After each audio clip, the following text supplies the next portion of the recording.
Yes, indeed, it is once again time for another episode of the Kanika Sports Show, everybody. I am your host, Kenny, and I am joined once again on this Monday morning by my lovely co-host. She's the one, the only, producer Nika, everybody. Hello, Kenny. Hello to our new and returning listeners from all over the world. Welcome to the Overreaction Monday. Huge opening of baseball weekend.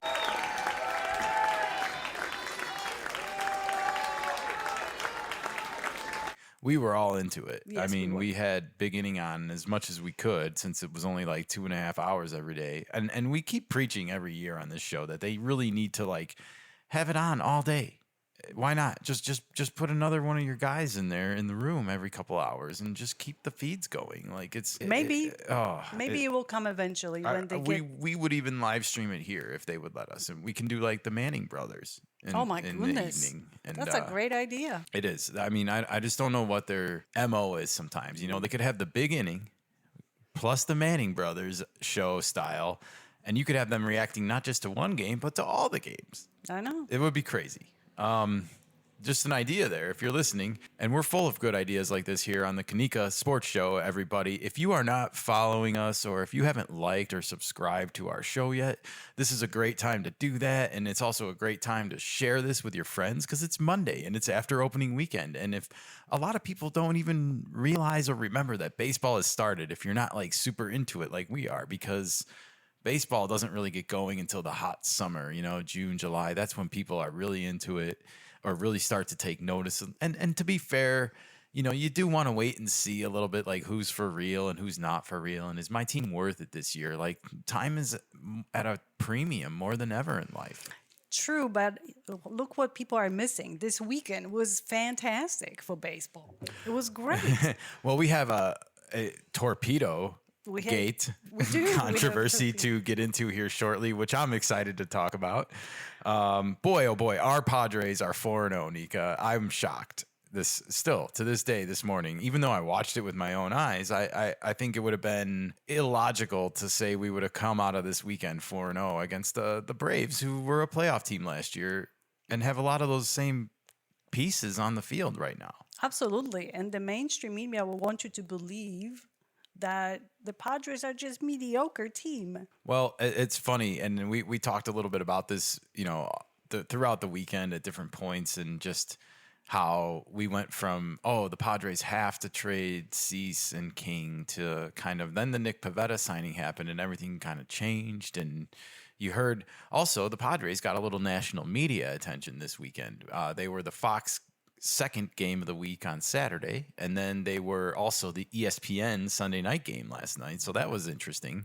And I wanted to take one. Oh, go ahead. Okay, well, out of all the teams that were in playoffs last season, the main event, the World Series champs, were not on Sunday. They were not on ESPN Sunday Night Baseball. In fact, they didn't even play. I know.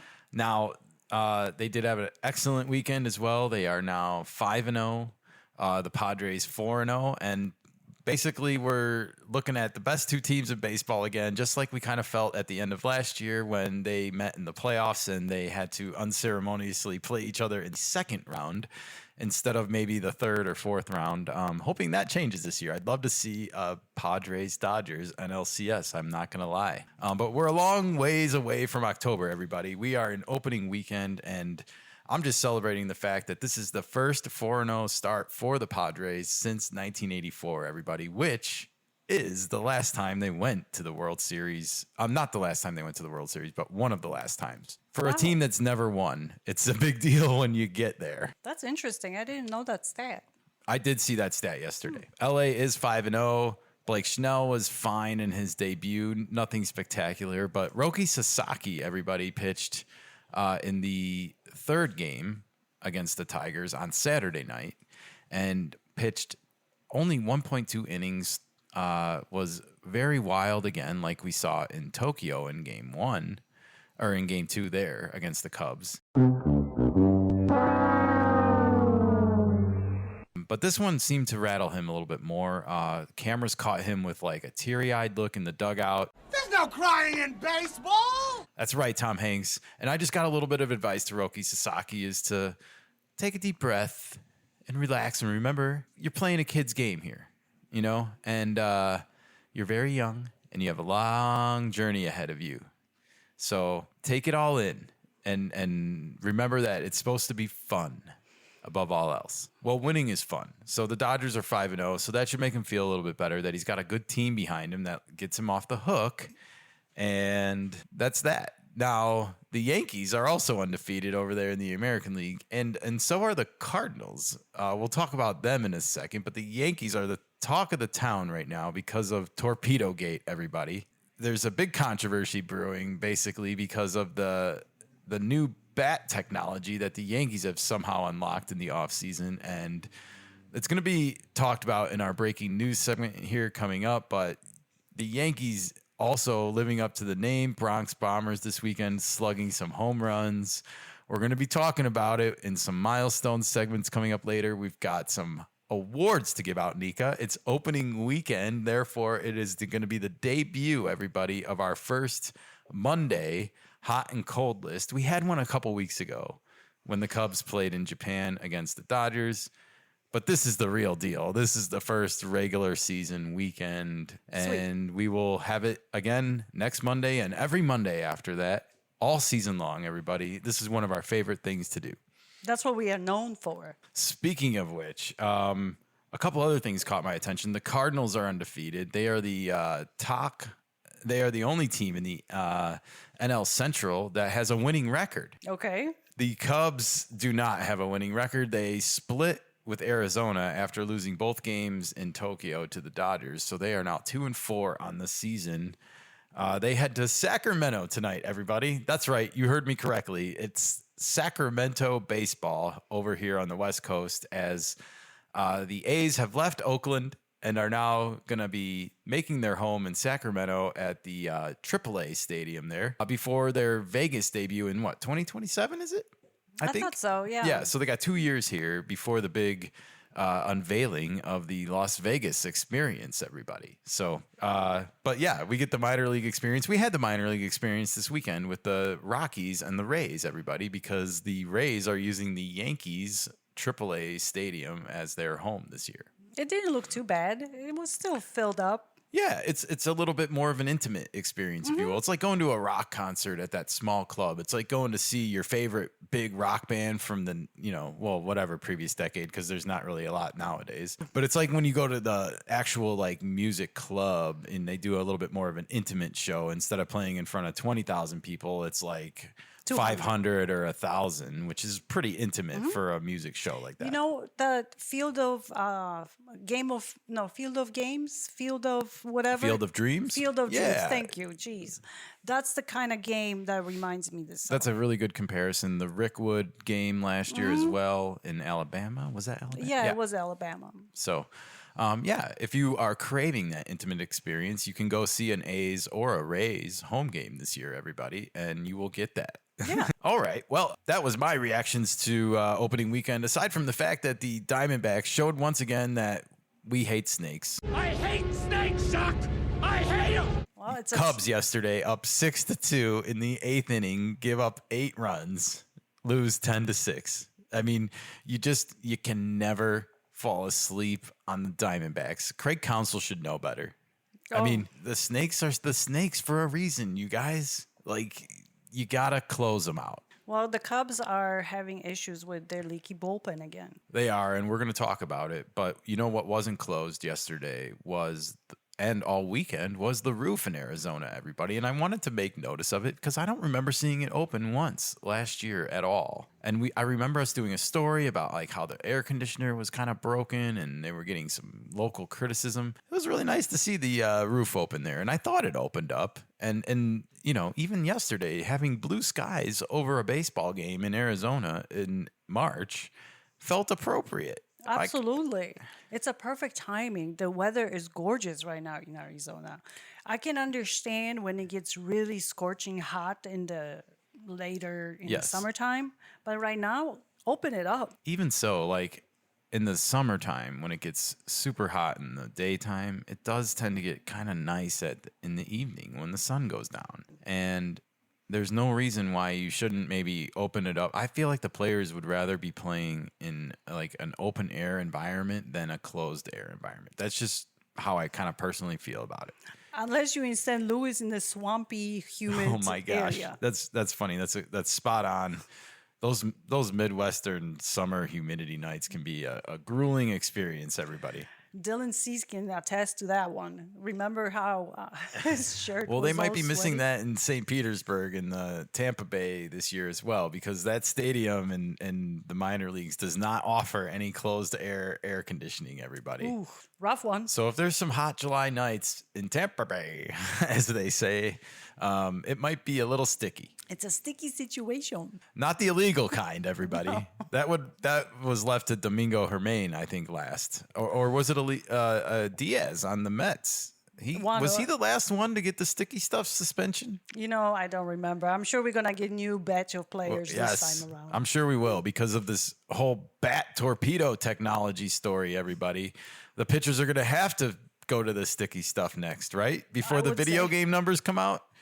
All right, Nico. Well, without further ado, let's hit the breaking news. Ladies and gentlemen, can I please have your attention? This bullet just handed to me. And I need all of you to stop what you're doing and listen. Well, I got a couple of quick stories before this torpedo thing gets going, Nika. And one of them is Brandon Pfaadt, one of the starters on the Arizona Diamondbacks, who won a job this year in spring training over Ryan Nelson and Jordan Montgomery before he had his Tommy John episode. He gets a contract extension from the Arizona Diamondbacks for at least 5 years and maybe 7 years. Let me explain. Okay. Well, he got $2 million signing bonus in that $45 million. And then he is set to earn $3 million, $5 million, $8 million, $11 million, and $15 million through the 2030 season. So I believe that kicks in next year, if my math is correct. 6, 27, 28, 30. Yep. And then the club itself, the Diamondbacks, has an option for 2031 that would pay him $21 million.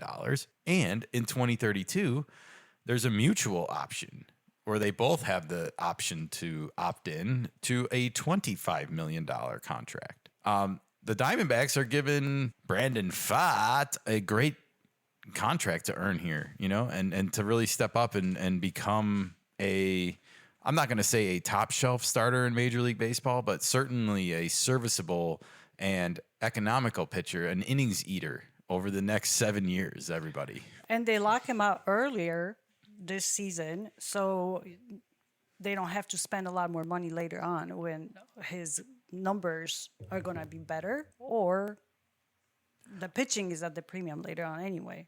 Yeah, and I mean, the options on this contract are more than the actual guarantee. There's $46 million in options available, and there's $45 million guaranteed. So, I mean, talk about giving a guy an opportunity to earn it, on the field now. Yeah, and his contract is all backloaded, which is really nice. Instead of deferment, it's backloaded to prove that he is a good, serviceable pitcher.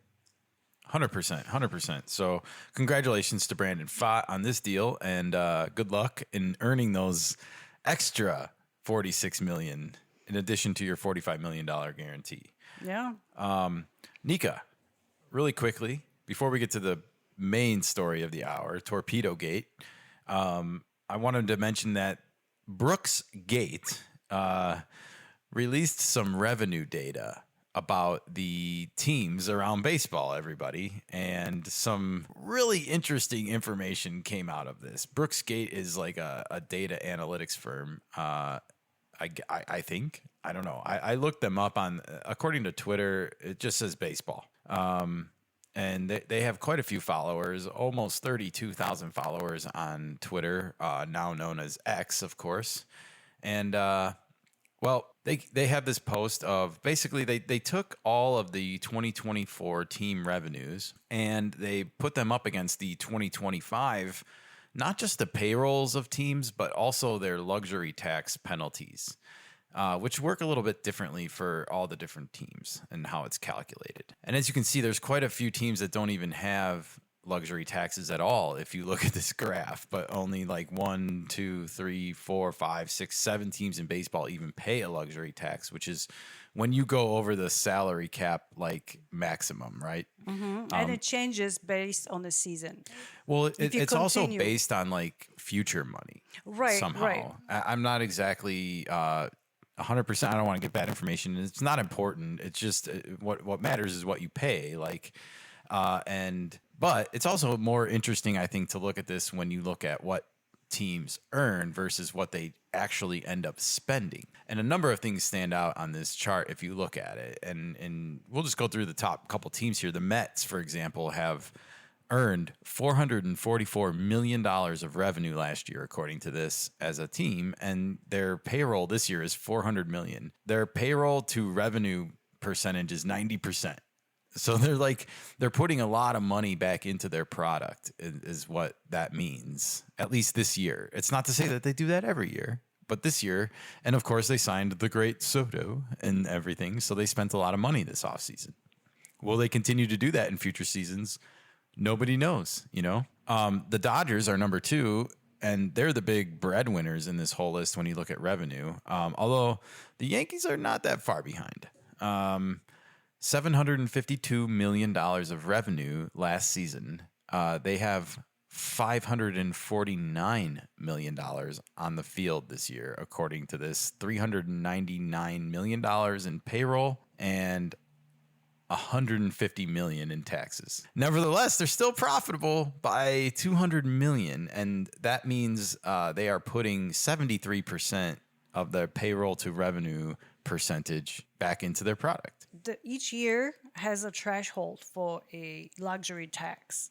It used to be 3 different brackets. This year they have 4 instead of 3 thresholds. So if you reach certain threshold, you have to pay more. No doubt. It's also calculated on future money, and like in the Dodgers case, some of the deferred money that works differently than, you know, if it was all just not deferred. So Right. they are able to count Ohtani's $68 million is only counted at like 41 or 45 million or something. I don't remember exactly how the math works, but it's fair. No one's saying it's not fair. It's just, that's a lot.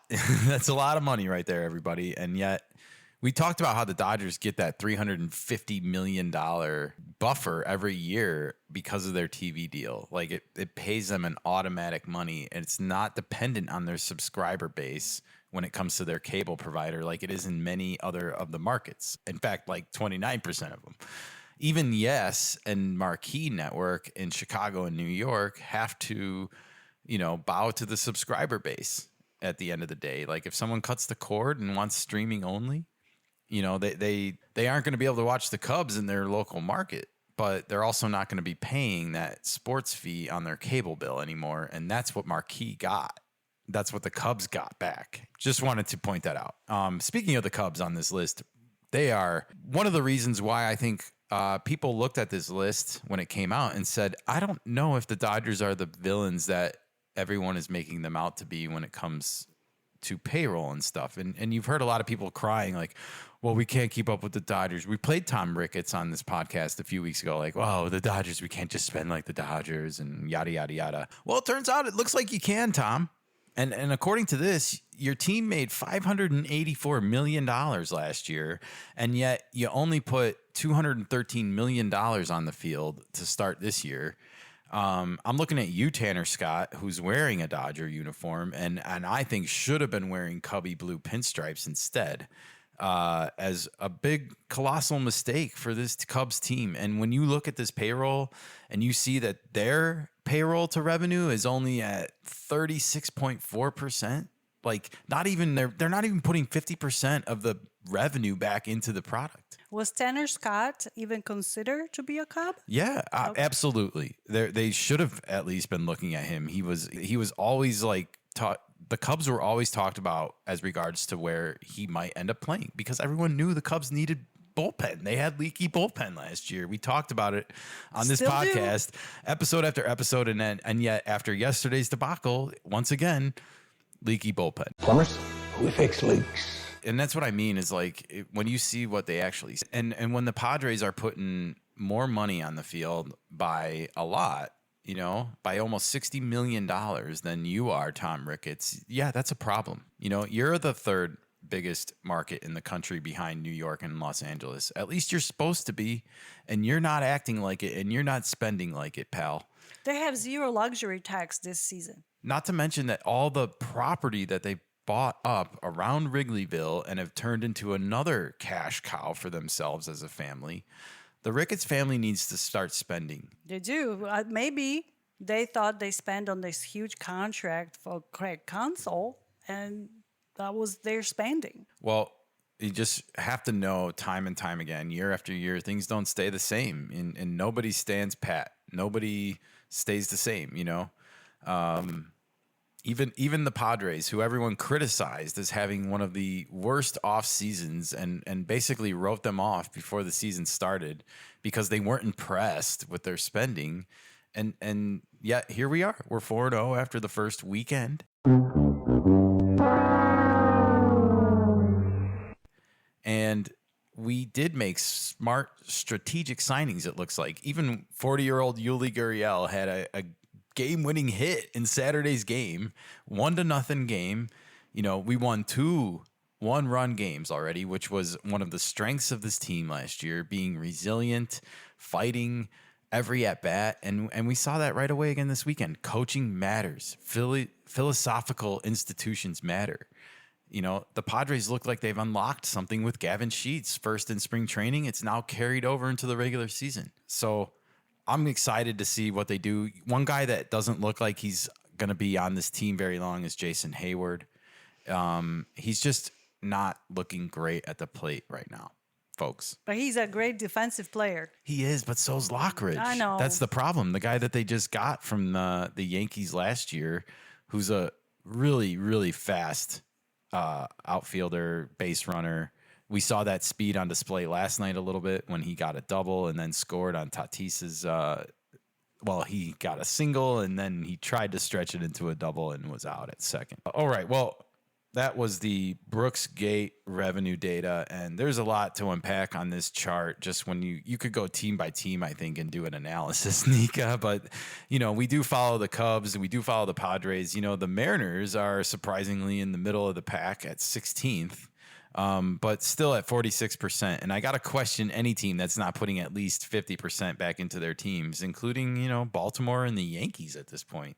Right there at 49.7 and 49.9. Even the Angels are putting more payroll to revenue into their team than the Yankees right now. The closest competitor for the Cubs, St. Louis Redbirds, they spend more money than the Cubs. Percentage-wise. We don't want to say yes. like a figure here. We're not saying that. This is all about percentage. It is, and it leaves a lot to be desired, right? Like they're spending 6 percentage points higher than you. They want to win more. That means, in a sense. Yeah, but were the Cubs willing to go to arbitration with Kyle Tucker? Oh, They avoided it. But they were over $2 million. Exactly. It makes you wonder when you look at this stuff. Like, wow. You're putting it in your own pocket. And then you have the audacity to come down and address the players in spring training and say, this is what it means to put on a Cubs uniform. And I almost want to raise my hand in that meeting and be like, why don't you pay us like that? Why are you taking me to task over $2 million when you're pocketing over $300 million? That's a fair point. I'm really down on the Cubs after seeing this chart. And, I feel like they're going to reap what they sow this year for not plugging their leaky pen in the offseason the way they should have. Like they should have won that game yesterday. Do you think I want Arizona to be 2-2 today? I wanted them to be 1-3 if I'm a Padres fan.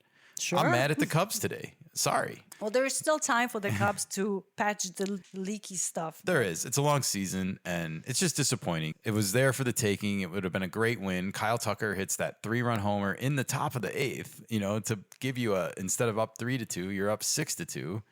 And then you turn around and give it right back to him. It's just mind-boggling. Diamondbacks are not going to sit quiet. All right, well, we got to get to the story of the hour. We've been babbling already too much on this episode, everybody. I'm going to get some stink eye before the episode's over from producer Nika for yapping. Brooks Gate, go look it up, the data, and we'll probably be... I want to look at this chart at the end of the year and just see who makes the playoffs based on this, you know, and how, if there's any correlations. Okay. Let's just put it that way. The story of the day, the story of the hour is Torpedo Gate, everybody. And what is Torpedo Gate? Well, Saturday, Nika and I were actually taking a morning stroll around the park. No kidding.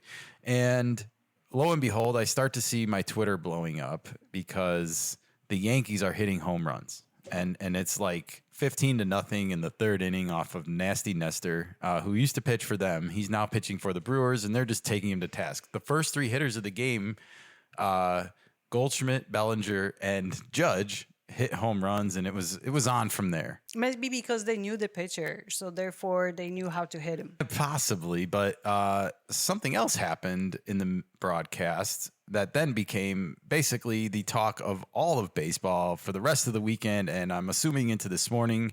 You know, we try not to get too involved in the news on Monday morning so that we can do our show kind of without bias, but this has been getting talked about everywhere. Here is Michael Kay on the Yes Network explaining these new bats that the Yankees have started using this year, and we'll just let this speak for itself. Now, you see the shape of Chisholm's bat? I do. It's got a big barrel on it. Well, it's actually a little bit lower than the barrel. The Yankee front office, the analytics department, did a study on Anthony Volpe, and every single ball, it seemed like he hit on the label. He didn't hit any on the barrel. So they had bats made up where they moved a lot of the wood into the label, so the harder part of the bat is going to actually strike the ball.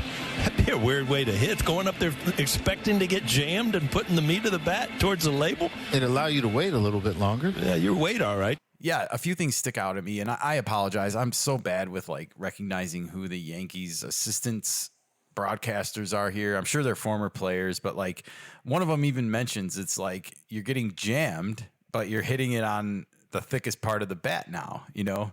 And some baseball purists are having some issues with this, to say the least, about the fact that like, wait, so all those broken bat singles that or those broken bats that we see every year when a pitcher is rewarded, I guess, for making a good quality pitch and jamming a hitter, now they're giving that back to the hitter a little bit by giving them what I'm describing as a longer sweet spot. Well, also the bat doesn't look like your typical bat. Has a little bit of a helmet on top. Well, no helmet. It's a bowling pin. It looks like a bowling It's wider pin. in the middle and not at the end. Right. It doesn't start from the widest part and end at the thinnest part, like a baseball traditional bat does. It's this gradual arcing line that we're Right. kind of used to seeing. And this is more of a like, it starts thinner at the top and then gets wider and then comes back down again to the more traditional shape. Like a bowling pin. Like a bowling pin bows out, Just or longer. a torpedo, which is hence the nickname that I'm giving this whole debacle, Torpedo Gate. And so, yes, once this happened and it kind of got out that this MIT guy this analytics guy, he turns out he was an MIT graduate, and he is the one that was like analyzing Anthony Volpe's quote unquote jam shots at the plate and was like, well, what if we just move the sweet spot down a little bit? Is that allowed? Is that legal? And props to the Yankees analytics department, because apparently this is legal according to the rule book that we could find. But they made these bats. They've been around. Like Cody Bellinger used one last year as a Cub in a batting cage. There was other players this weekend on the Twins, and Junior Caminero on the Tampa Bay Rays was using one.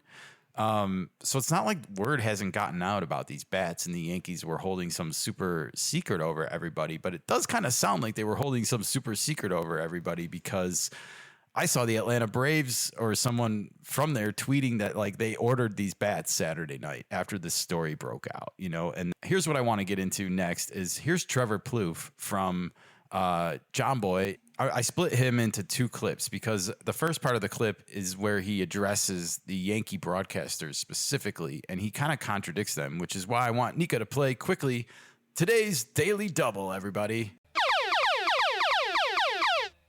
And in case you don't know, this is where we kind of find two people that have conflicting viewpoints on a similar topic. And Here, I want to hear from Trevor Plouffe because he says on his Coach Trev Twitter account /X that he kind of disagrees with the Yankee description of the bat. All right, I wanted to hop on here and talk about the quote-unquote hitter's tech that we're seeing today in the Yankee game. You know, all those barrels getting moved down. We saw Volpe have it, and they were talking about him and, him getting jammed a ton. So why not just move the barrel down? But that's kind of what it is. Not exactly. And I did talk to somebody who said you're going to be seeing these all throughout the league. This isn't just a Yankee thing. So the things that stood out to me here is that he's talking, these are going to be all over baseball soon. So the fact that the Braves were tweeting about like, we're ordering these and stuff, like I think some teams got the memo and some didn't, I don't know what's going on, but like, I do kind of feel like there might be a big stink about nothing. Like nothing's ever as great as it seems to be. Right. And it's possible that people are overblowing this whole situation right now, and we got to just all kind of take a step back and wait. That's true, because like you said, the bats have been around for a considerable amount of time. Yankees just put a spotlight on it, and everybody wants to talk about it because that's what we do. Exactly.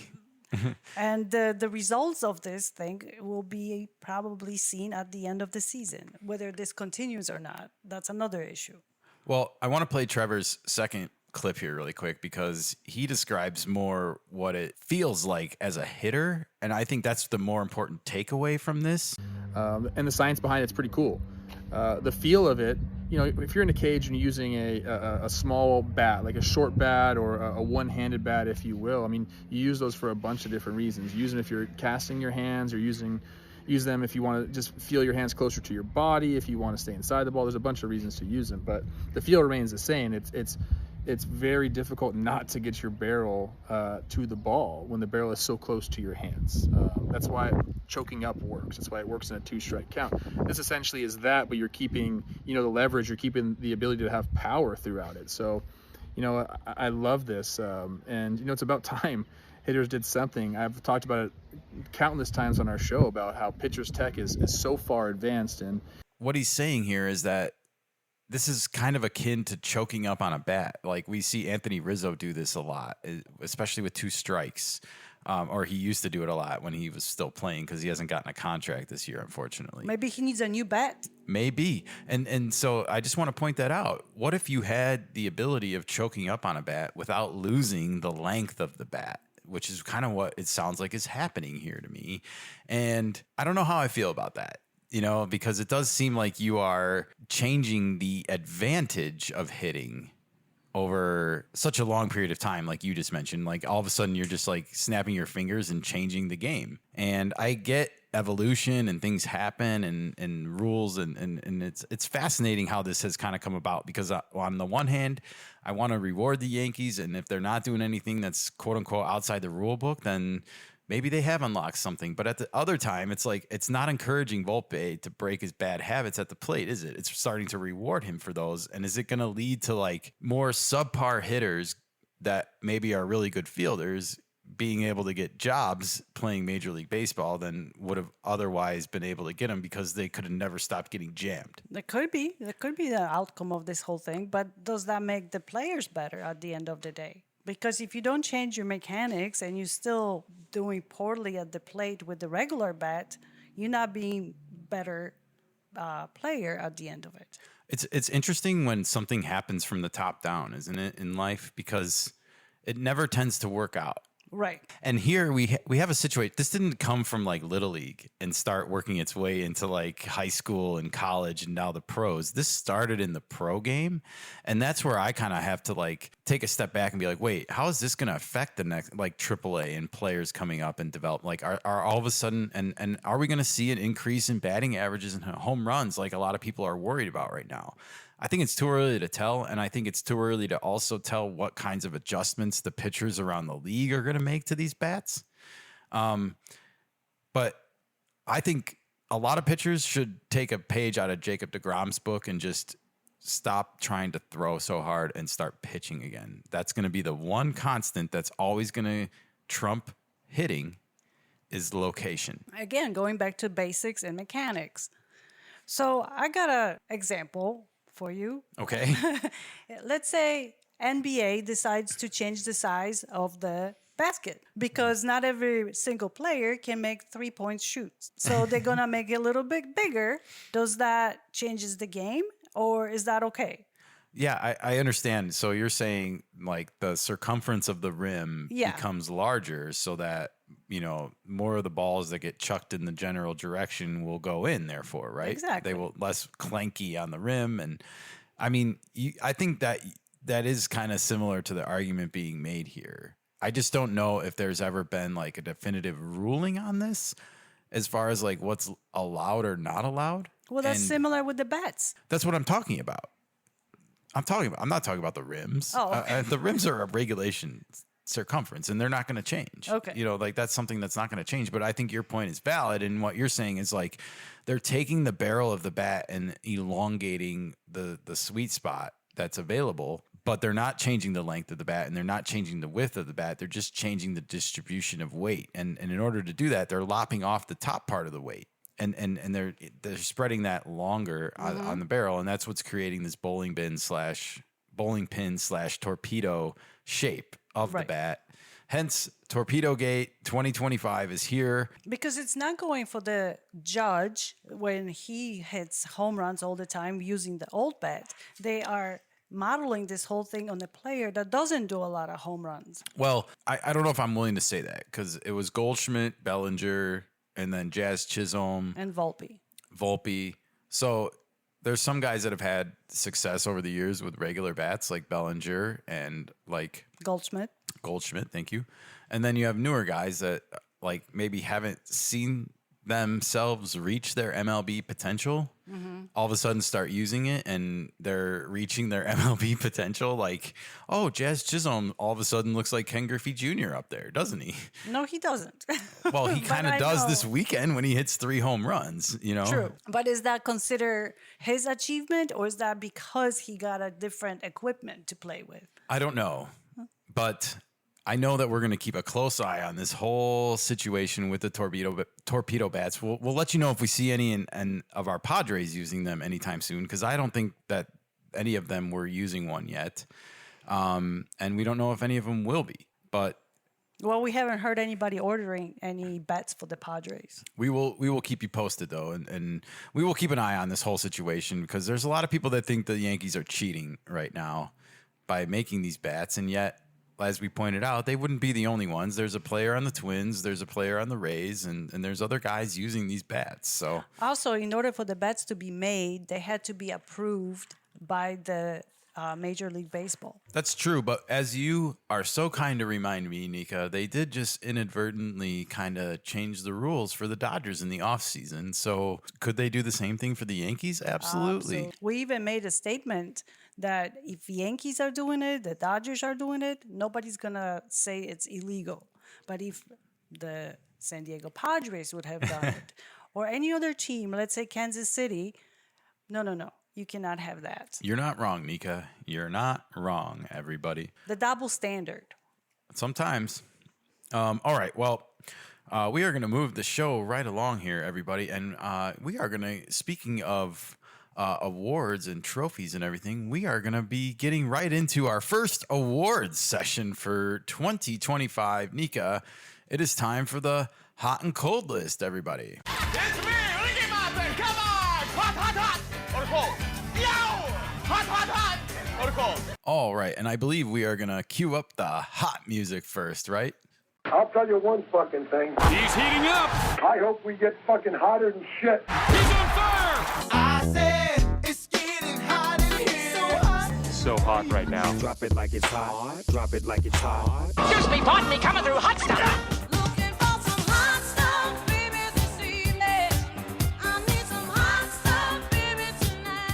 It is getting hot for one Wilyer Abreu, everyone. There is no one hotter in baseball than him on opening weekend. 7 for 10 at the plate with 2 doubles, 2 home runs, 6 RBIs, 5 runs scored, 5 walks, and he had a stolen base as well. He also didn't strike out one time at the plate. This is the Boston right fielder, in case you're unfamiliar with Wilyer Abreu's resume. That was good enough for a 700 batting average, a 800 on base percentage, a 1.500 slugging, and a 2.300 on base plus slugging. Just video game type numbers for opening weekend for Wilyer Abreu, everybody. So congratulations to the hottest hitter on the planet. We'll have some thoughts about one of his teammates in a second on the cold side of things. But moving right along with the hot list, we talked about the Yankees, and it's Aaron Judge. Judgment Day. This time he's back for good. And Aaron Judge, by the way, is, according to everyone, not using one of these torpedo bats, which is probably a good thing, because if he was and these were his numbers after opening weekend, we would probably be talking about this even more today, right, Nika? It'll be illegal by Monday, next Monday. Aaron Judge was 6 for 11 this weekend with 2 doubles, 4 home runs, 11 RBIs already, 8 runs scored, 3 walks, and he did have a couple strikeouts up there, but that's a 545 batting average, a 643 on base percentage, a 1.818 slugging, and a 2.461 on base plus slugging. 2.46, Nika. Woo! That is hot. Hot. So do you think the Yankees are now happy that they don't have Soto anymore? The spotlight is on Judge, and now Bellinger. Well, it is an interesting dynamic. I don't know if it's probably too early to say for sure, but I think we have noticed a pattern that where Juan Soto leaves, things improve, get better. And I think when you have a player like that who is being talked about as the most coveted, prized free agent of a millennium, it will have negative effects on your team. And I don't think it wasn't necessarily a deterrent for the Yankees. They made it to the World Series. It's hard to call their season unsuccessful, but they didn't win the World Series with Juan Soto, and he's gone now. But I do think that they are playing with a chip on their shoulder, similar to how the Brewers did last year at the beginning of the season, which is kind of ironic. It's who they took it to they gave it to him right on the chin in this opening weekend. 36 runs scored to just 14 for the Brewers. But I just want to say they're playing with a chip on their shoulder because they lost Soto, because Aaron Judge texted him and didn't get a text message back, according to the rumors. Oh, so it's some petty stuff. Well, it's not necessarily petty. It's just to be like, it is kind of dick, right? Yeah. To be your teammate 1 minute and then just cut off communications the next. And yet we've always maintained this belief that Soto is just about Soto. And also, Soto is good if you have a team built around him, not the other way around. He's not I will fit into your team and elevate the team. It doesn't work like that with him. Yeah, exactly. And right now, the Mets are going to figure out that balance for them and how it all fits together, because it hasn't clicked yet. They are 1-2 against the Astros on opening weekend. All right. Stephen Kwan is hot, everybody, for the Cleveland Guardians. And he is, of course, one of the Luis Arraez type hitters in the league. And so not a surprise to see him on the hot list. He is 6 for 12 on opening weekend with a double, a home run, 3 RBIs, and 4 runs scored, everybody. He also had a walk. That was good enough for a 500 batting average, a 538 on base percentage, an 833 slugging, and a 1.371 on base plus slugging. Stephen Kwan makes the hot list in opening weekend. And because it's opening weekend, I just wanted to have fun with this and keep the hot list going for a few more players, because why not? Why not? Keibert Ruiz, everybody. The Washington Nationals catcher is really hot to start this season. He is 5 for 10 at the plate against the Phillies on opening weekend with a double, 2 home runs, 3 RBIs, and 4 runs scored. A 500 batting average as well, a 545 on base, a 1.200 slug, and a 1.745 on base plus slugging OPS. We will see him tonight in Sacramento, everybody. That's right. I said Sacramento again, just a reminder. Tyler Soderstrom from the Athletics, the first baseman. He was 7 for 15 on opening weekend with a double, 3 home runs, everybody, 4 runs batted in, 3 runs scored, and a walk. I also wrote down that he had 5 strikeouts, everybody. So he is up there and swinging for the fences, it looks like. He had a .467 batting average, not too shabby. A .500 on base, a 1.133 slugging, and a 1.633 on base plus slugging. Tyler Soderstrom, everybody. And last but not least, it's our guy, Fernando Tatis Jr. Can you hear the drums, Fernando? He makes the hot list because he was 7 for 15 as well, with a double, a home run, 2 RBIs, 5 runs scored, 3 stolen bases, and just 1 strikeout, everybody, for Fernando. And I want to make note that he was doing this in the leadoff position, everybody.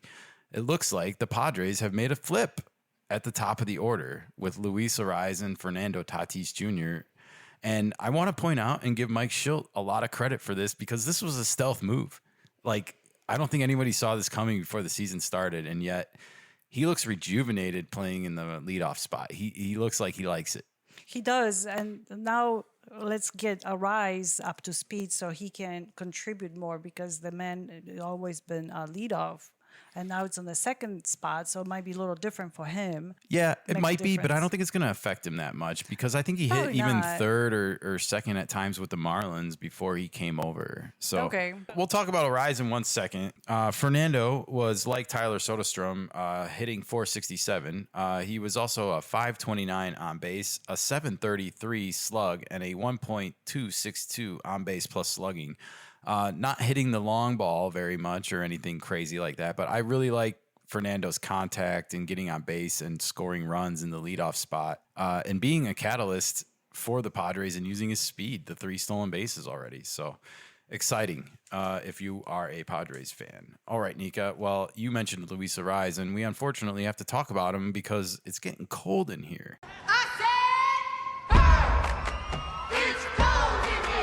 How feel you? I feel cold. You're as cold as ice. Let's kick some ice.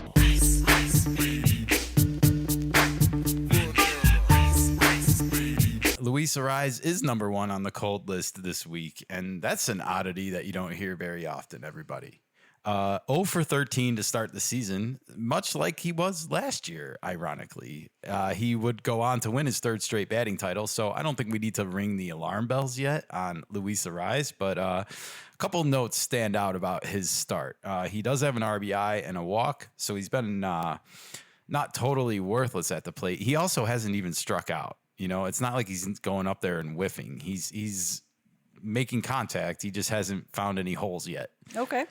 So I wouldn't get too discouraged if you're a Padres fan, but Luis Arraez does have a 0 batting average after 4 games with a 0.67 on base percentage, a 0 slugging, and a 0.67 OPS. So I expect those numbers to change very quickly.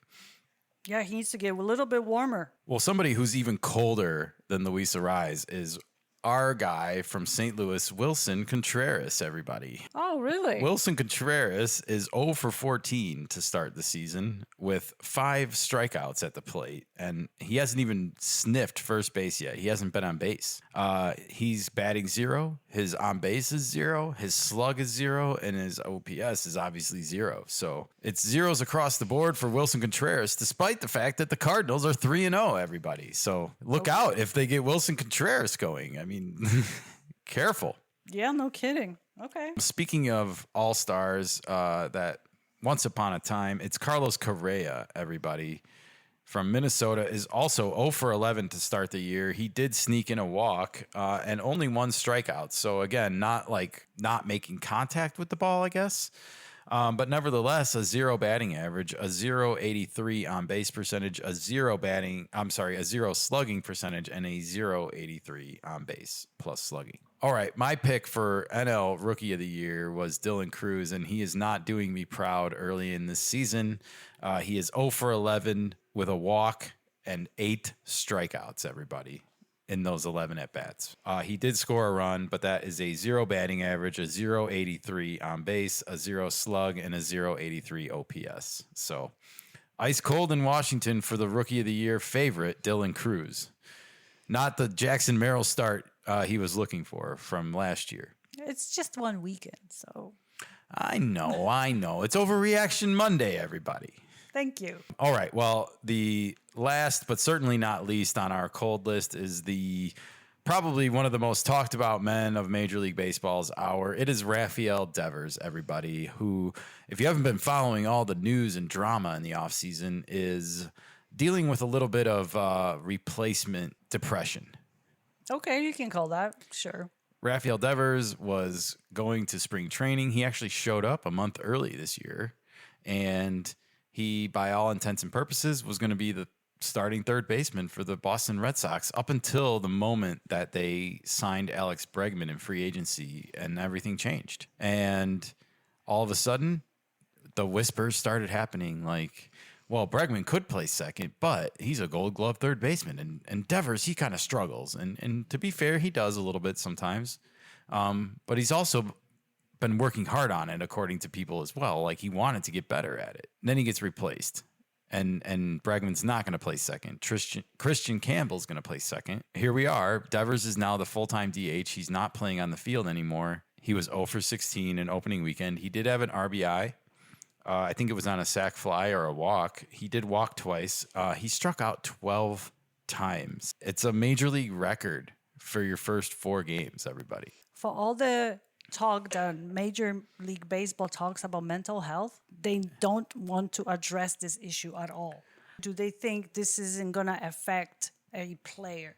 You are promising him an extended contract, 10-year contract, to play at third baseman, and then he shows up ready to play a month ahead, and you switch him to DH, and you don't think that's going to affect him mentally? Yeah, there's a lot of data and that shows when players are moved from their position to DH, even Giancarlo Stanton, and is one that I saw. I'm trying to remember who else, but it's not important right now. It's just what's important is that the player gets affected. You know, that there's very few Kyle Schwarbers out there. Like, I think he might have even been the one that he was affected by not playing in the field anymore. You know, when these guys get moved, and it's like you're taking a little bit away from them. It's like you're saying you're not good enough to do this anymore. But you don't even address the issue before the spring training starts. You just assume this. We've been saying this for months and since this situation happened, and it's literally been almost, February, March, and now April. You can literally put the months tag on it that this drama's been unfolding and working its way through Red Sox training camp, to be honest. And all I really want to say is I think the Red Sox handled this whole situation very poorly in the fact that they didn't let Rafael Devers go out there and lose his job. They just had him show up one day and said, "You're gone." Without even talking to the men. We want you to do this job instead. And it's not the same job, even though it's like, oh, we just want you to just hit. Just focus on the hitting, man. Like, you still took something away from him. And he's your premier clubhouse player leader on this team. Like, really, really bad choice here by the Red Sox. And all I'm saying is if after May, if Rafael Devers is leading baseball in errors at third base, you can go to him and be like, hey, we're going to bring this second baseman up from the minors and we're going to move Alex to third base for right now. And you have a little bit of more of a case to make, right? Because you can say, like, we asked you to get better at your defense and you just haven't. But I just feel like the way they went about this whole situation and this whole job replacement thing is just wrong. This whole approach has been wrong.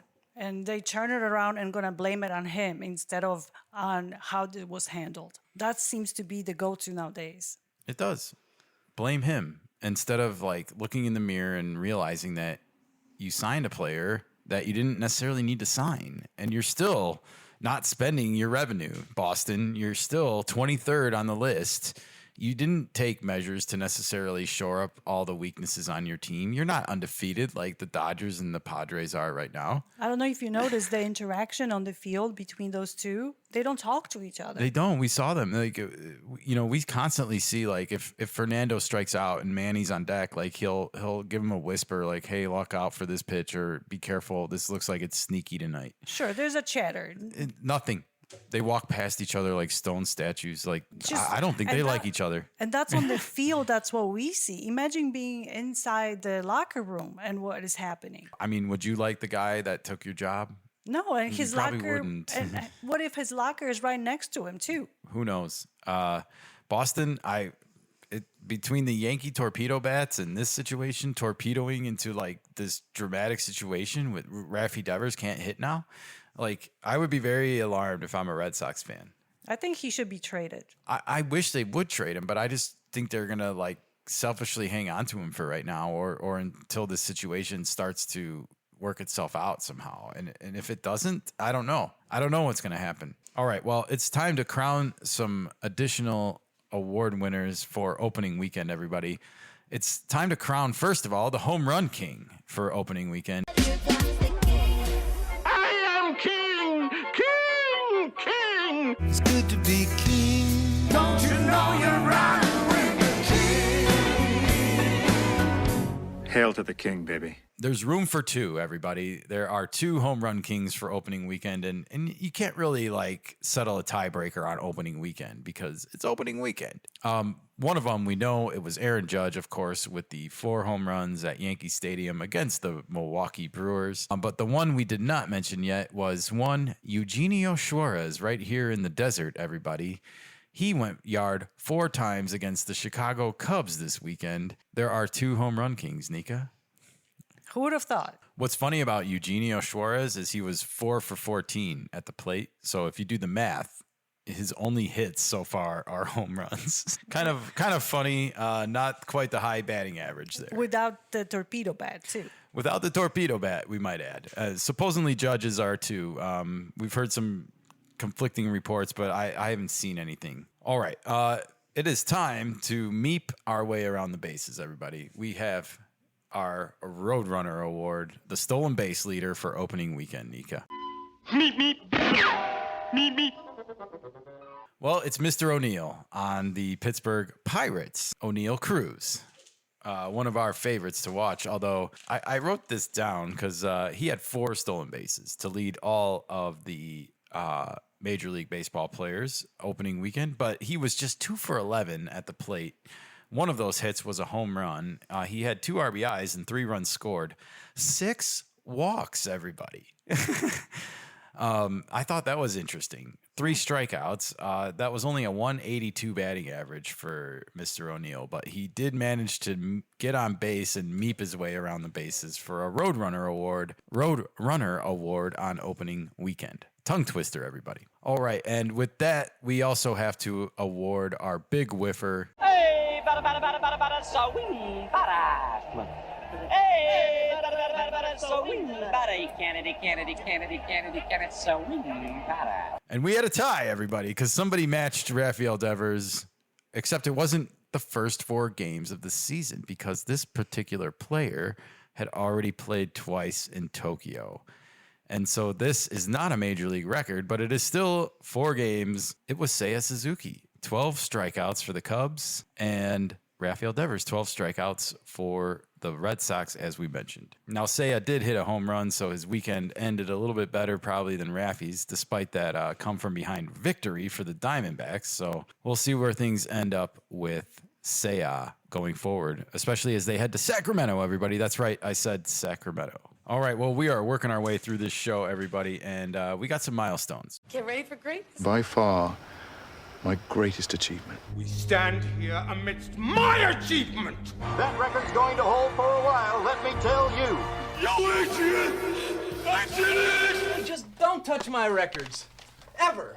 Well, we mentioned both of these milestones already, and the first one was the Yankees. They tied a major league record, everybody, for the most home runs in the first 3 games of a season with 15 against the Brewers. Yes, they hit 15 home runs in the first 3 games, and they did it with those torpedo bats, Nika. Do you think that there's a conspiracy here, or? I don't know, but are they going to have little asterisks next to their home runs?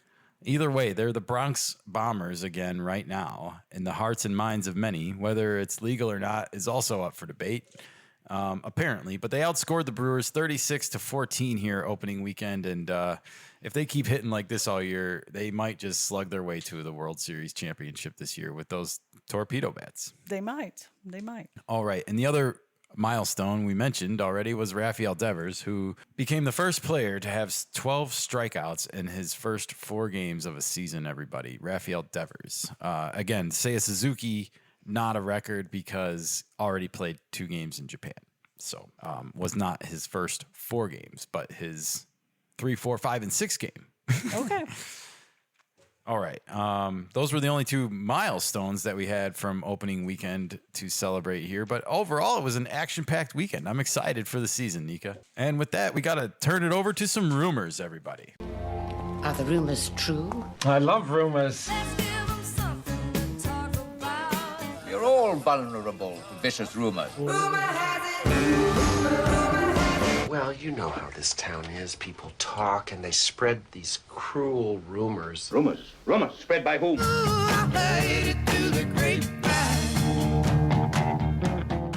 All right. Well, the big rumor of the hour is that the Boston Red Sox are closing in on a contract extension with their new second baseman, Christian Campbell. And this is going to be looking to be like a Jackson Churio / Lawrence Butler type of contract. It's looking like it's going to be around 8 years and somewhere in the vicinity of $70 to $80 million. So definitely a nice little payday for Christian Campbell. He hit his first home run over the weekend. So congratulations to him for that little milestone that we skipped in the milestone segment.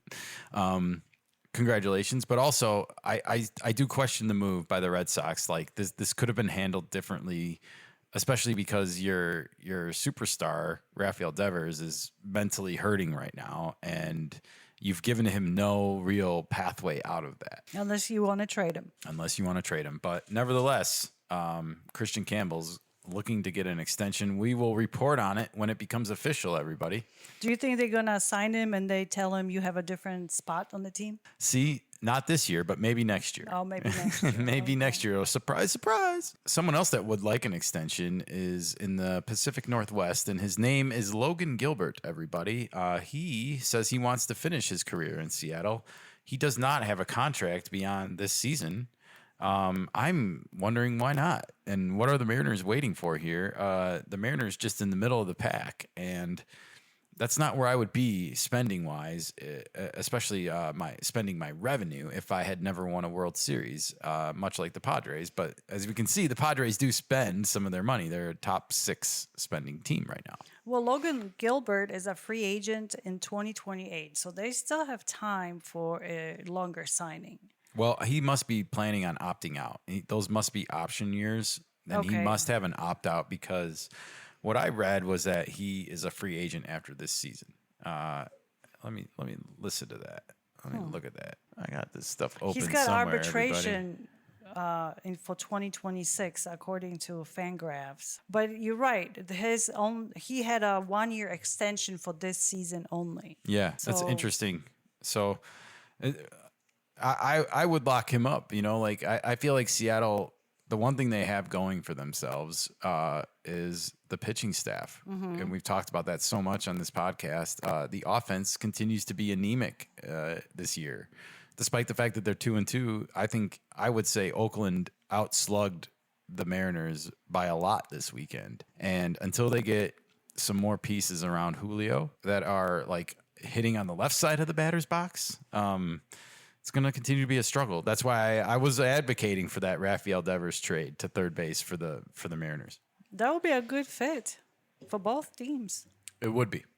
Better so than like a guy like Bregman, you know? Like it's because you need that dynamic in your lineup nowadays. You see it with the Padres and why they're successful. They often go righty, lefty, like all the way down the lineup in order to create these kind of like, well, you can't pull your pitcher and make a lineup of mismatches against me. Like you're not going to get 3 righties in a row or 3 lefties in a row. So pick your poison. Well, that's why they're such a good team. All right. Well, I feel like Seattle's screwing up here by not locking down their pitching. That's just me.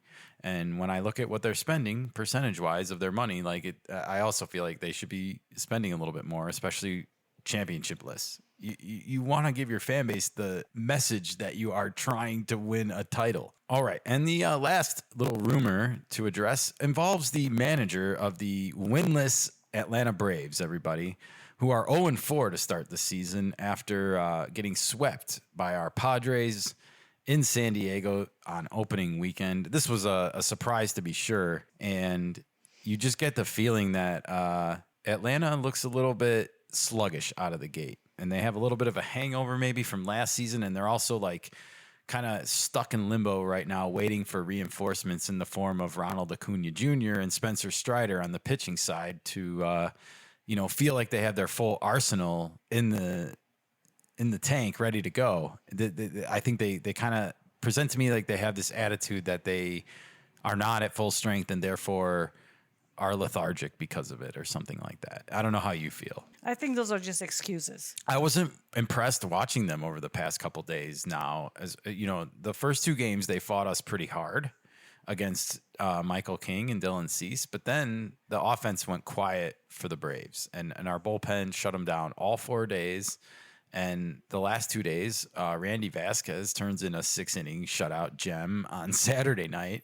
And then, of course, Nick Pivetta in his first start last night for the Padres just faced the minimum, 21 hitters in 7 innings, giving up just 1 hit. Well, Atlanta wasn't a big spender during the offseason either. Profar?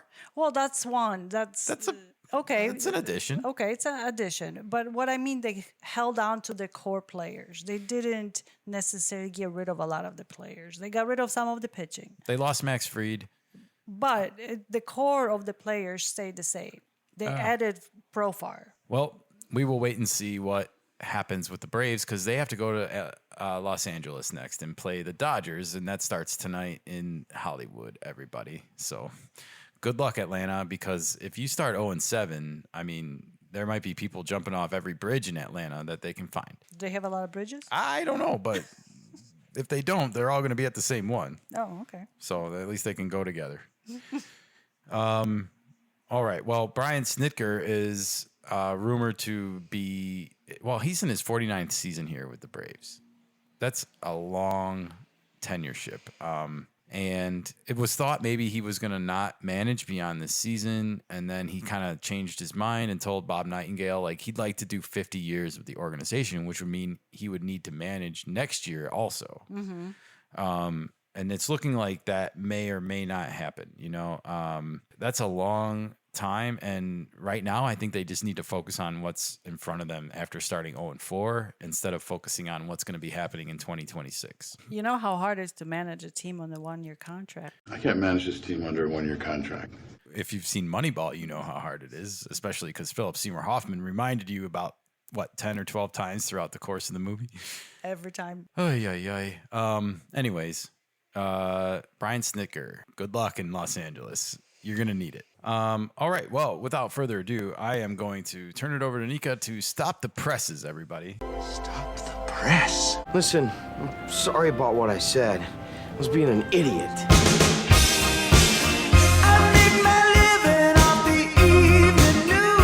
Excellent example of infield journalistic investigative technique.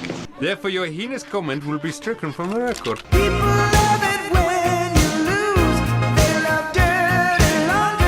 I just happened to notice that our presses aren't running, which strikes me as rather odd since we are, after all, a newspaper. All right. Well, I caught this on Friday, actually, afternoon. This was Stephen Phillips on MLB radio talking about one of our favorite players in baseball, Jackson Merrill on the Padres. And I love this little nugget because it's very rare where you get to hear a mainstream media personality like Stephen Phillips even admitting when they were wrong, everybody. So stop the presses because you're about to hear it. So I have a confession to make about Jackson Merrill and Jordan Westberg. Those two guys, I kept thinking, for some reason, the bubble's going to burst. The bubble's going to burst. That they're good, but are they this good? And I think both of them are really this good. Like Jackson Merrill last year had just such a great season. I kept thinking, but they're going to make an adjustment to him. And I kept thinking everybody's hyped on the story, just that he moved from shortstop to center field and, he did something that's so uncommon. But then I want to just break down his game. But the clutch hitting on this guy, like the number of clutch hits, you think about the second half of the season, it's not only the RBIs that he got, it's when he got them was when they needed him the most. And I don't think I gave him enough credit last year. And Nika, I wish we would hear more of this. It's so refreshing to just hear some brutal honesty sometimes from these people to be like, you know what? I was wrong. I think we do that here on this show when we're wrong and we remember that we were wrong. But, you know, I give Stephen Phillips here a lot of credit for saying that he was wrong about Jackson Merrill. Action, Jackson, and action is on the way. That's exactly what I was going to say. And I understand the point he was making that, you know, he thought the league would adjust to this guy. But the one thing about Jackson Merrill that he didn't talk about is that Jackson Merrill uses the whole field to hit. You know, he hits the outside pitch away to the opposite field. He hits the inside pitch. He pulls it over the right field fence or down the right field line, whatever. He uses the whole field and he hates striking out. He was raised by his father to try and do everything possible to not strike out. And it's something that he's carried with him to his professional life. And he only struck out one time this weekend. Well, between him and Luis Ariz, it's a great combo. It is. And it was also great to see him get that big hit in last night's game. I think it was over over Profar's head in left field. Again, an opposite field smash, you know, and you saw Tatis score all the way from first, you know, just like he drew it up, right? Yep, little speedy guy. Yes, indeed. All right. Well, this was a fun little stop the presses. And again, just want to give a tip of the cap to Stephen Phillips for admitting when you're wrong, and may more of your colleagues do so in the future. It will be refreshing for all of us. And with that, it's time to tell me how you really feel, Nika. They didn't even ask how I'm feeling. You don't know how I feel! You want answers! I want the truth! You can't handle the truth! Search your feelings. You know it to be true. Maybe you can tell him how I really feel. I got something to say. That's not any better. Say what you gotta say. All right. Well, this caught my attention because it was Christopher Russo, who we don't get to see on MLB Network very much anymore because his show is no longer on MLB Network, the High Heat. Or was that what it was called? Yeah, it was called High Heat, yeah. Yeah, okay. But he is still on XM Sirius Radio, and he has started to videotape his radio show like everyone else and turned it into like podcast clips like we do here on the Kanika Sports Show. And welcome aboard, Christopher Russo, to the podcasting world of social media. And he had Rob Manfred on his radio show. That's a good guest to have, the MLB commissioner. Who better to talk to about the state of the game? And they were talking about the state of television with ESPN here. And here is Rob Manfred. I sliced a couple pieces of this for you guys because, well, first he was talking about how the relationship with ESPN sort of was deteriorating without them knowing about it. Were you surprised? Were you keeled over when ESPN said they were going to opt out of the contract? Or did you see it coming? Well, I didn't have to see it. I could read it. I mean, you know, there were leaks going back a year. You know, unfortunate that was the mode of communication, but, you know, it was pretty... So nobody from ESPN picked up the phone and said, Rob, this is what we're thinking about, and that bothers you? Well, eventually it got to the point that they told us what they were thinking, but we had been reading leaks for over a year before that phone call took place, and that's unfortunate. It did not help the conversations. You know, look, there was a level of dissatisfaction on our part. It started, you know, with the end of baseball tonight. I think if you watch ESPN, and I do, you know, where we appear on SportsCenter in the morning, there were issues. Hey, I can answer to that better than anybody. We only did one segment today on opening day, Major League Baseball. Yeah. So if anybody can mention it, you're talking to me. Yeah, and you know, look, there was a level of dissatisfaction with that. I always think it's funny when people come clean like this and say that they found out about information at the same time as everybody else because it was a leak.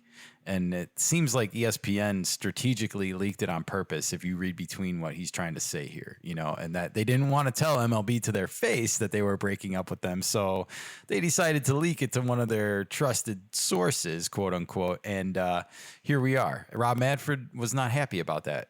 Now you know how the leak starts all the time. Yep. In the media. Not in the bullpen. We're talking about the media. Yes, now. correct. But, you know, both industries could definitely use plumbing.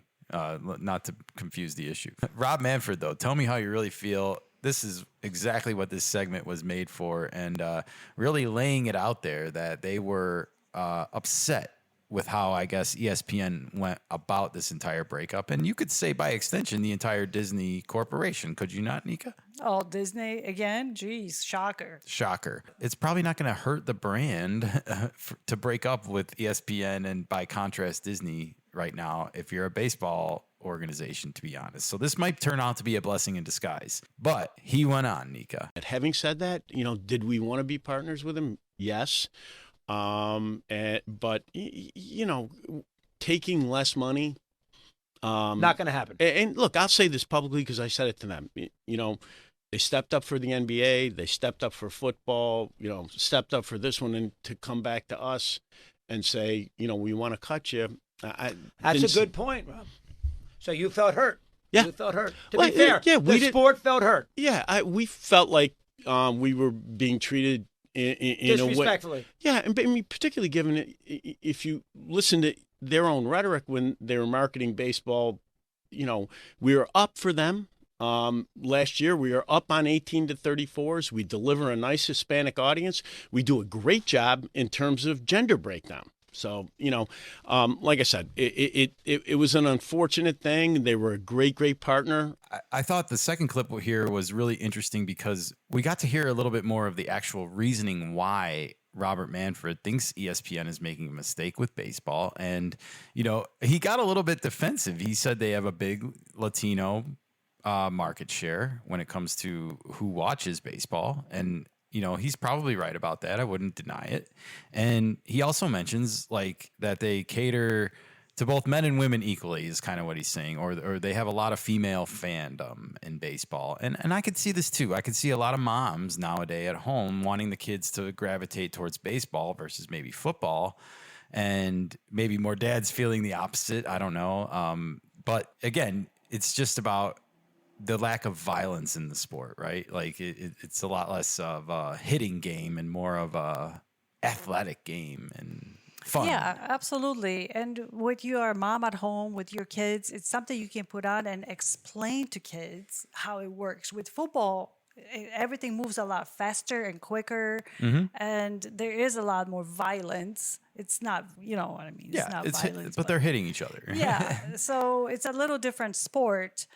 So I like that you said it allows for teaching moments because you're spot on. And one of the things is a kid can follow the ball. They will naturally start to follow the ball if you leave it on TV. And they will start to recognize what it is and what's happening just by following the ball. Yeah, and then you can explain the positions and what they do and all that stuff. There's time for it. When it comes to football, there isn't. Well, there will be a natural curiosity about it as they watch it and follow the ball. And I love that. So good spot on that it's so teachable and I think it's just going to be something that's on in the household more. All right. Well, I give Rob Manfred credit for, kind of laying out his argument here. And I also think they're going to be better off without ESPN. So it's all a blessing in disguise. I hope he can bring someone like Apple or a major streamer into the fold to just take this whole thing over, take over MLB TV and just no more blackouts. I know he's on the mission to have this done, and he is looking for partners with streaming services to do that. Yeah, as much as we've criticized the commissioner sometimes on the podcast for decisions, I think this is something that you said he is focused on and is a mission of his. So I do think he's going to find a way to get something done. And I just hope it's what we all want, which is the no blackouts. I want the All-Star game on the MLB app. I want to be able to watch it without connecting to my cable provider or any dumb shit like that. I just want to be able to watch everything you're putting out. Absolutely. This is the way to go. Right now, you're paying for the package of MLB Network or MLB game, and you still get the blackouts. 110%, Nika. All right. We're going to cue the injury music, everybody. All right, first up, we got Josh Young is on the 10-day IL for the Texas Rangers, everybody. He has neck spasms.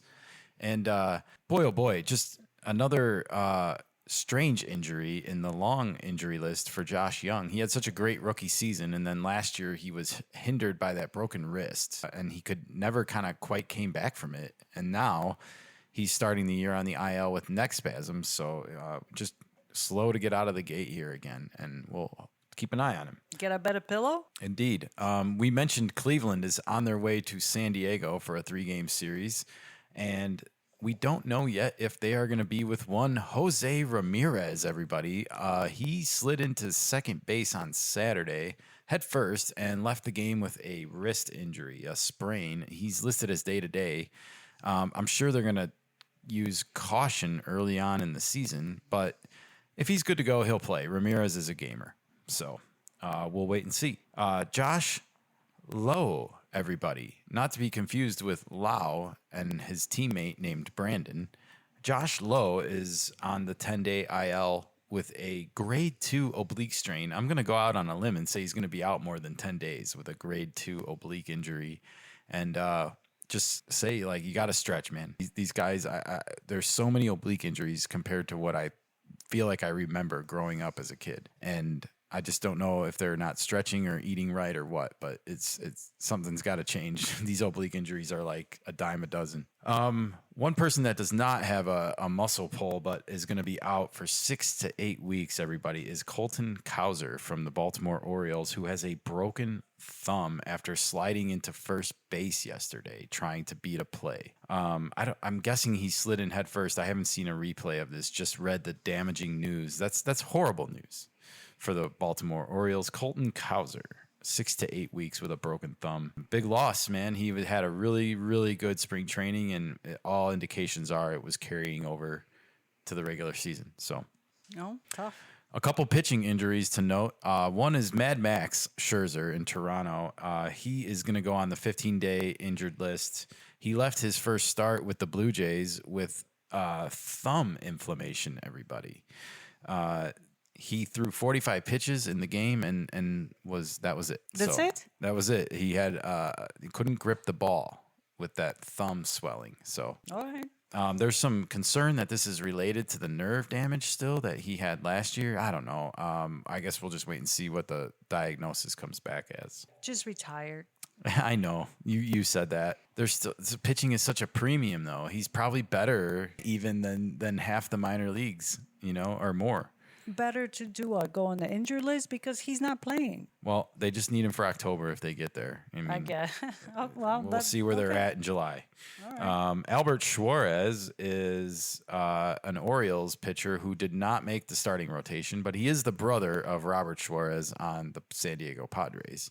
He didn't make the team. He made the team, but he did not make the rotation. Nevertheless, he's not pitching right now because he has shoulder inflammation. He has seen a big dip in his velocity, apparently, and they can't get it back. So they are putting him on the injured list to give him some rest. And, we'll wait and see, won't we? All right, that's all I got for injuries after opening weekend. And that's a good thing because there wasn't a lot of major injuries. Colton Cowser aside, that's a tough blow for the Orioles. But everyone else seems to just need to stretch a little bit, or like Jose Ramirez needs to give his wrist a couple days off. All right, well, I did have one little tiny extra innings nugget for everybody on this Monday opening weekend edition. Nika, will you cue Bugs Bunny for me for 1 second? Extra, read all about it. What's up, Doc? What is up, Doc, indeed? Well, we got a rarity for the Major League Baseball experience in 2025 yesterday, folks. A pitcher not only got a hit, but a run batted in. It was Ryan Nelson for the Diamondbacks. Here's the call, everybody, on D-Backs TV. Going one on Nelly. Get through. There it is. Ryan Nelson's got a rippy knock. He's driven in one. Nice. And you can hear the excitement from the announcer here. Just get, nice moment to have a pitcher actually contribute offensively again in the game of baseball. I don't remember the last time I even seen a pitcher hit in a game, let alone a pitcher get an RBI in a kind of a big moment here in a game. Maybe they're going to bring back the old rule that the pitcher has to hit. I don't think they will, but I don't think so either. Not when torpedo bats are the norm, everybody. But with the torpedo bats, because it will make it easier for the pitchers to hit. Yeah. Clayton and all those guys will be like, I want to hit again. The ones that are still around, Verlander, like, I want to try one of these torpedo bats. No kidding. Maybe I can get my average above 200. It might get their life expectancy in baseball longer. Maybe they'll become two-way players like Shohei. Oh, you are right. This is the pathway to that. $70 million men. And torpedo. I'm gonna torpedo my way into it. I'm stuck on the 1966 Batman movie when I hear about torpedoes. It was like the whole point of the plot. All right, everybody, that was extra innings. The Diamondbacks get a pinch hit RBI from a pitcher. Everybody, in 2025, it's a real thing. All right, everybody. Well, that's going to wrap up this episode of the Kanika Sports Show. Nika, do you have anything that we missed over this opening weekend for Major League Baseball? No, but we're going to torpedo ourselves out of this. We're going to torpedo this episode into the ether and send it to the editing suite and hopefully get it posted sometime before dinner. I know. All right, everybody. Well, we will be back here for sure on Friday, and stay tuned in between then for any other sporting news that may come up. We have big NFL rule changes happening tomorrow. They're at least deciding if there's going to be any. So we're going to stay tuned to that, and we might have to do an episode because strange things may be afoot in the land of the NFL. Are they getting rid of the tush push? Well, that's being talked about. We'll wait and see, everybody. All right. We're going to push it into tomorrow. See you then. Bye.